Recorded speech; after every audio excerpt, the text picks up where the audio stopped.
자, 어젯밤부터 오늘 아침 사이 3.0 규모대의 비교적 큰 규모 여진이 연달아 발생하면서 포항 강진의 여진에 대한 우려가 커지고 있는데요. 네, 송창영 한양대 방재안전공학과 교수 그리고 김동혁 기상전문기자와 함께 관련 소식 자세히 짚어보도록 하겠습니다. 그럼 어서 오십시오. 어서 오세요. 자, 김 기자, 먼저 이틀 동안 잠잠했던 포항 지역에 지난 밤 사이에 규모 3.5, 3.6 여진이 잇따라 감지가 됐는데요. 15일에 그 본진 5.4 발생 이후에 규모 3.0 이상의 여진이 두 차례 연달아 발생한 것은 처음이잖아요. 그렇습니다. 보여주시죠.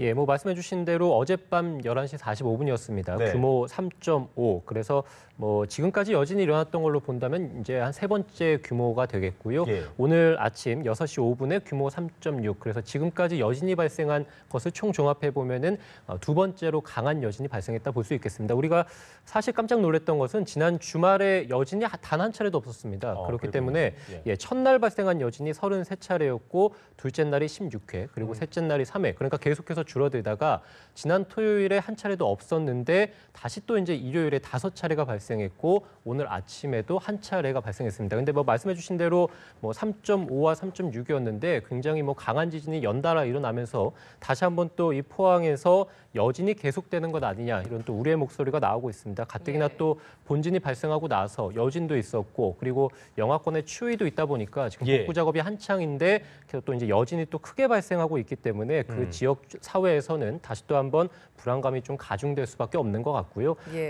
본진이 발생하고 나서 땅 밀림 현상도 있었고 이에 따라서 주민 대피도 신속하게 이루어졌었고 아무튼 피해가 굉장히 큽니다. 지난해 경주에서 강진이 일어났던 것보다는 에너지 차이로만 보면은 4분의 1입니다. 그러니까 지난해 경주 강진이 4배 더 강한 에너지를 분출을 했는데 그에 비해서 포항 강진이 훨씬 더 많은 피해들을 현재 집계가 되고 있기 때문에 앞으로도 여진이 계속된다면 추가적인 더 피해도 계속해서 나올 것으로 보입니다.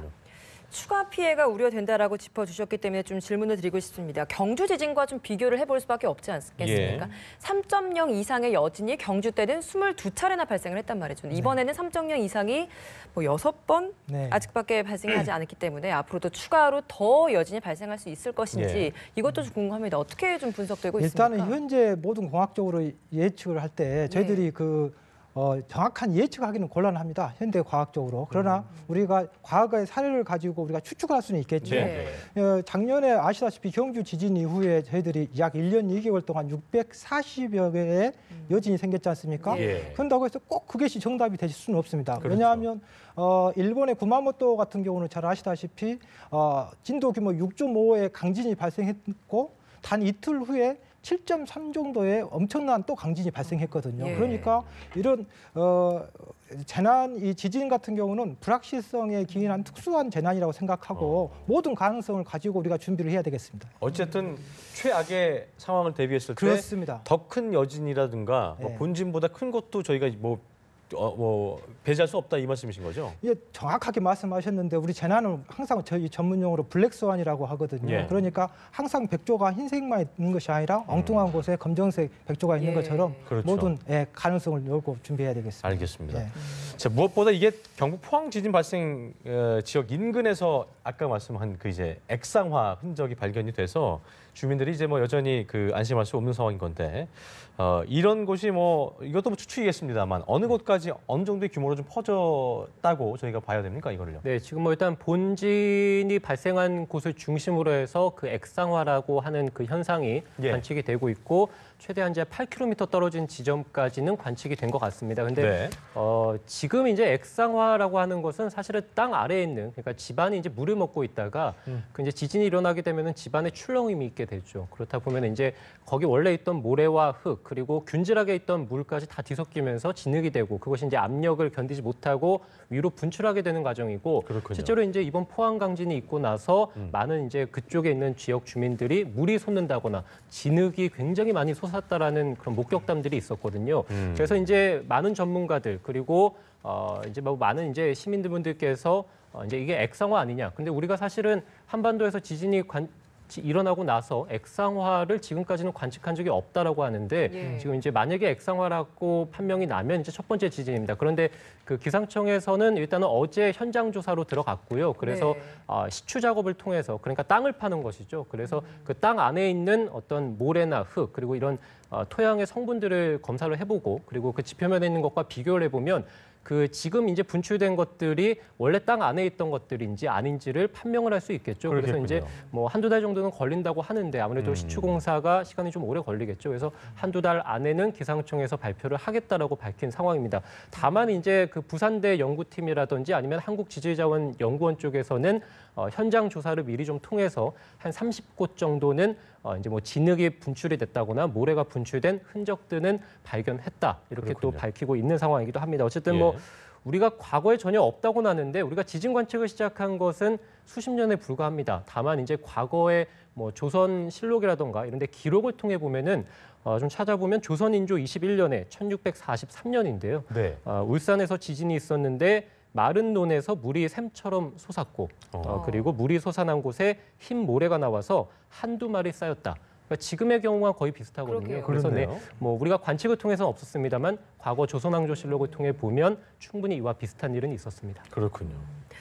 가까운 과거로 좀 돌아가 봐도 네. 2011년 동일본 대지진 때 그리고 네. 또 95년 고베 대지진 때도 당시 액상화 현상이 나타났다라고 이야기를 하고 있습니다. 이 액상화가 나타나는 원인은 뭡니까? 방금 전에 말씀하셨듯이 사실 우리 액상화는 1953년도에 일본의 학자에 의해서 최초로 이게 공포가 됐거든요. 예. 네. 그다음에 고베 대지진 때 사실은 많은 피해를 줬어요, 일본에서. 그래서 우리나라에서도 90년대 후반에 또 굉장히 이 건축이나 토목, 요즘에 지금 액상화가 최근에 굉장히 그 생소하게 느껴지지만 건축 토목학에서는 예. 굉장히 시험에도 많이 나올 정도로 흔한 용어였거든요. 예.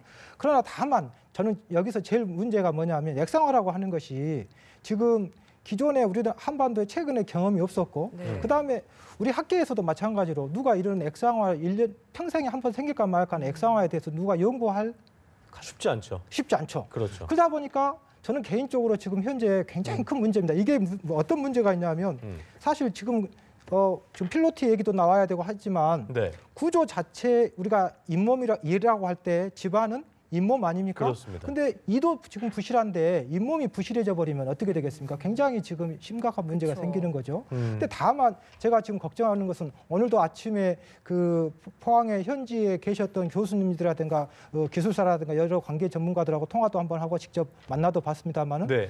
제일 큰 문제가 우리나라에서 액상화 전문가가 사실 없다는 것이 사실입니다.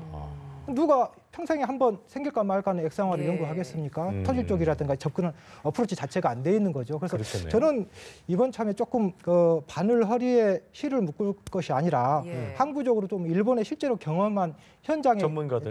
좀 활용하시는 것도 굉장히 중요하다고 생각합니다. 그러니까 대책은 국내에서 찾는다기보다는 이게 전문가가 없다 그러면 해외 전문가들을 충분히 초청해서라도 예. 그렇게 저희가 심도 있게 논의를 해야 되는 수밖에 없는 거네요. 왜냐하면 액상화라고 하는 것이 이론적으로 저도 공부하고 과거에 공부할 때 시험 공부할 때 공부했지만 이론으로 본 거하고 실무하고 또 틀리지 않습니까? 그렇죠. 그다음에 단기적인 어떤 대책을 세운 것보다는 중단기 항구적인 대책 그리고 우리나라 건축공학이라든가 토목공학에 이 액상화가 또 어떤 영향을 줄 것인지까지도 여러 가지를 고민을 해가지고 하려면 경험이 굉장히 중요하다고 저는 생각합니다. 그러니까 이게 아까 김 기자가 그랬습니다만 기상청이 발표를 한다 한들 액상화 현상이 밝혀진다 한들 이게 마땅한 대책이 좀 없는 그럼 저는 거네요. 심하게 얘기하면 선무당에 사람 잡는다 이렇게 생각합니다. 그렇습니까?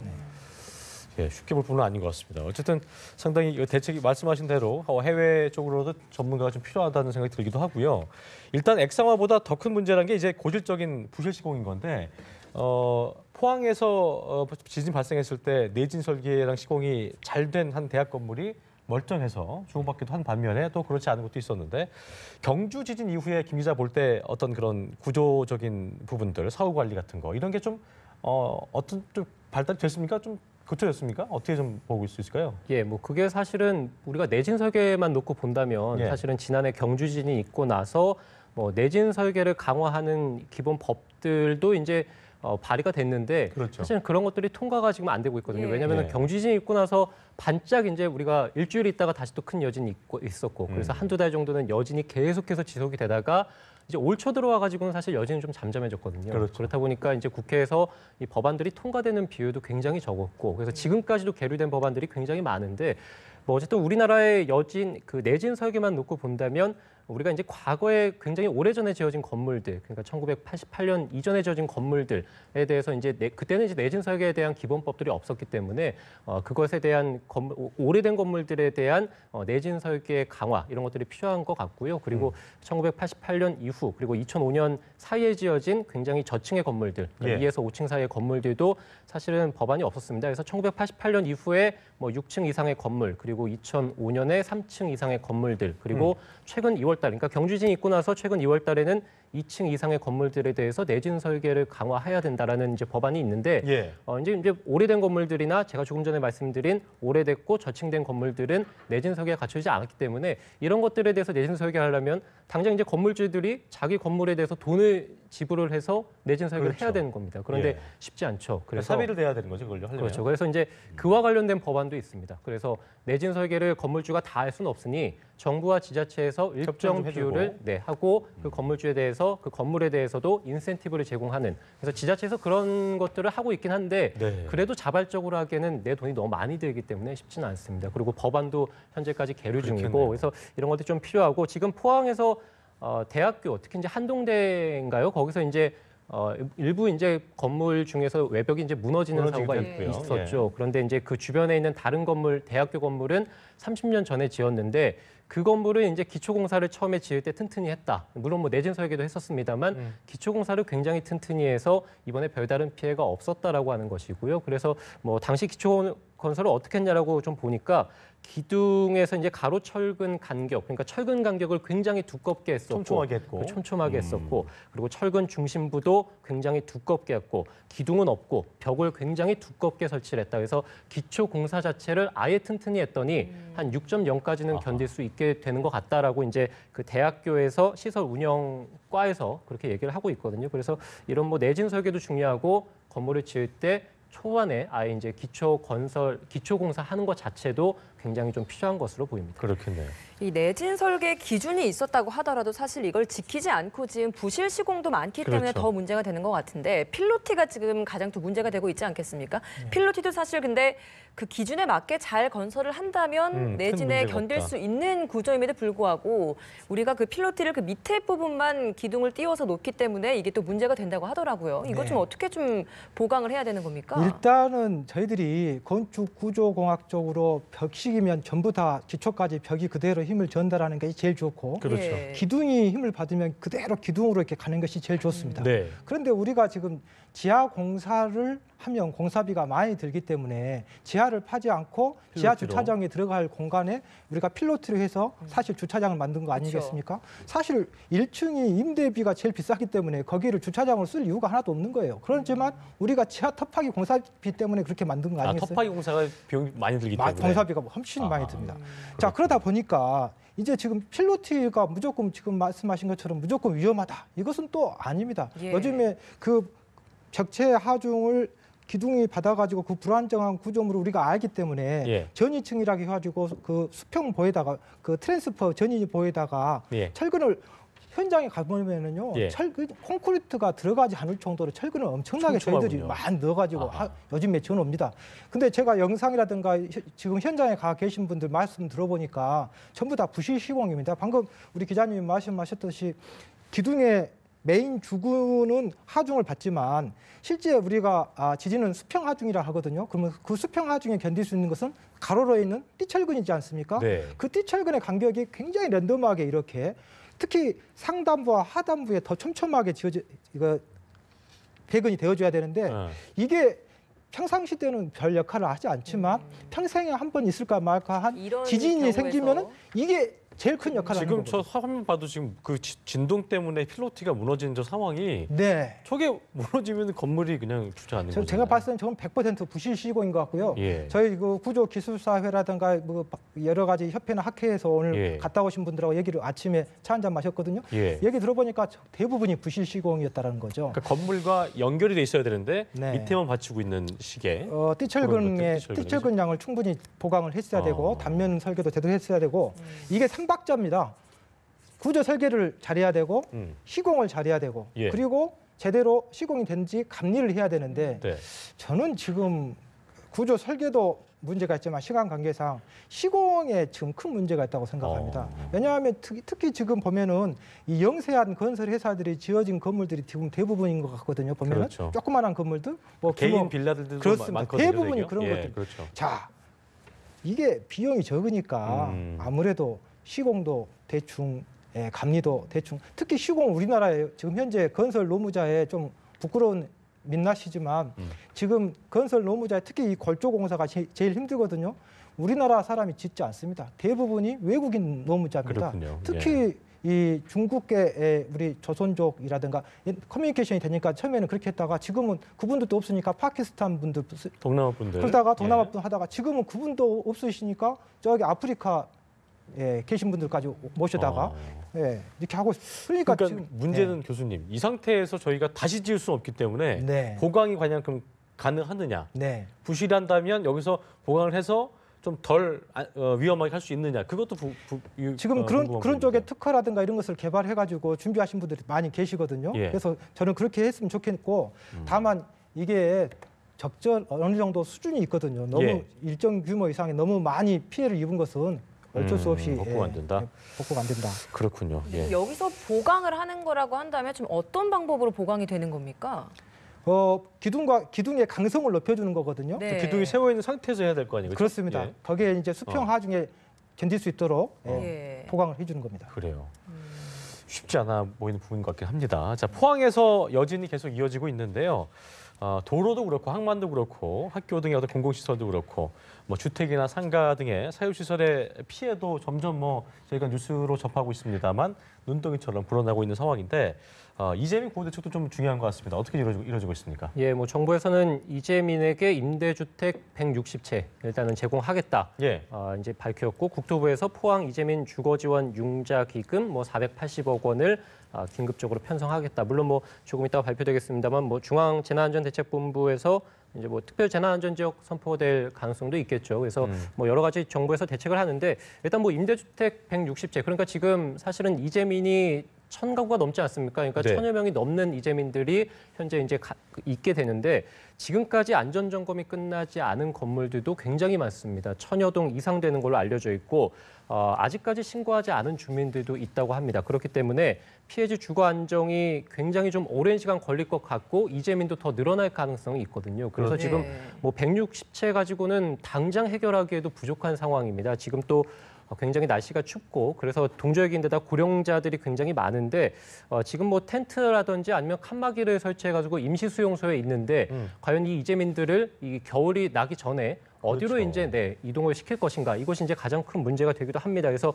굉장히 큰 문제죠. 이재민 동의를 절차를 당장 일단 구해야 되고 그리고 임대주택에 대해서 누가 이제 들어갈 것이냐, 선정 기준 이것을 세우는데도 그러니까 행정 절차가 굉장히 복잡해지겠죠. 부지도 굉장히 문제고 지금 또 포항시에서 밝히는 것은 이제 철거가 예정된 지역들, 주택들, 아파트들에 대해서 신속하게 행정 절차를 거쳐서 철거를 하고 이제 재건축을 하겠다라는 것인데 그 기간이 굉장히 오래 걸립니다. 신속하다고 얘기는 하지만 그렇죠. 하루하루가 그 이재민들한테는 길게 느껴질 것이기 그럴 때문에 수밖에 없습니다. 가뜩이나 날씨도 추운데 그래서 이런 것들을 본다면 당장 계속해서 이제 여러 대책들이 나오겠습니다만 지금 당장 이재민들에게 어떤 실효성 있는 대책들은 좀 부족하지 않느냐 이런 얘기들이 나옵니다.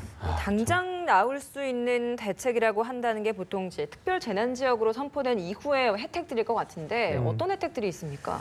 기본적으로 봤을 때는 피해 지역 주민들에게 이게 통신비라든지 전기비라든지 아니면 지역 난방 요금, 건강보험료 이런 것들을 조금 이제 지원을 해주는 것이죠. 일부분 지원을 해주는 것이고 이번에 그 건물 피해를 본 분들이 굉장히 많지 않습니까? 일부 아예 파손된 분들도 있고 아니면 금이 가거나 일부 지붕이 무너지는 경우들이 있었는데 이번 그 피해로 인해서 사실 완전히 무너졌으면은 900만 원 그리고 일부 파손이 되면 100만 원의 지원금이 지원이 되는데 굉장히 적은 비용이죠. 우리가 내가 사는 건물이 완전히 무너졌는데 지원금이 900만 원밖에 되지 않는다. 물론 이제 정부 대출을 받을 수 있습니다만 그것은 이제 이자도 지불을 해야 되는 어쨌든 것이고 대출이니까요. 맞습니다. 예. 그렇기 때문에 뭐 재난 지역이 당연히 선포가 되어야 되는 것은 맞습니다만 우리가 사실 생각해 보면 지난해 경주 대지진도 있었고 최근에 그 여름에는 충북에서 물난리도 겪었었고 그렇죠.